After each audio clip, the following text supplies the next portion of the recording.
Hello, hello mga paps! So at this moment, nasa El Nido, Palawan tayo. Tara, samahan nyo akong libutin ang downtown ng El Nido. At para doon sa mga hindi pa nakakapunta, ito na ang chance ninyo to see how beautiful it is for free. Tumating nga kami dito sa area to, medyo hindi maganda ang panahon. Kaya kung mapapansin ninyo, medyo maputik talaga ang daan. Pero carry boom boom yan.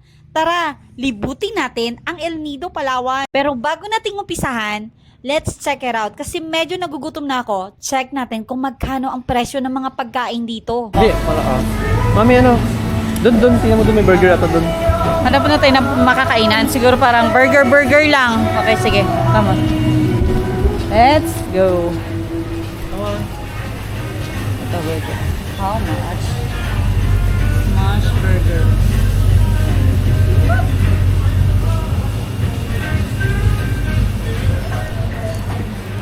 Ang mat? Ano yan? 390. Shawarma, sige shawarma. Let's find some other one. Grabe burger! Bakit gano'n naman? 450. Ayaw na! Paano tayo kakain neto? Ha? Hindi na lang tayo kakain. Oh, mahihirapan tayo nito maghanap ng makakainan. I think take out na natin ng pita siguro. Unang check pa lang natin ng pagkain. Naku po, hindi pasado sa presyo.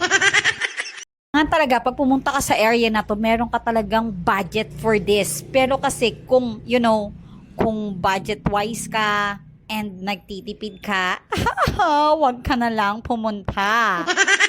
Think it's given kasi syempre tourist spot yan and some of those things are considerable. So kailangan mo talaga ng isang matinding budget and pocket money for this. Kasi syempre ang kapalit naman nito, hello, happiness and memories talaga na walang katumbas. Mapapansin ninyo, halos walang turista sa kalsada kasi nga medyo hindi talaga maganda ang panahon na yan. Pero ganun pa man, at least nabigyan ko kayo ng maikling tour dito sa El Nido, Palawan for free. Naway katulad ko, naging masaya rin kayo sa paglibot-libot natin dito sa El Nido.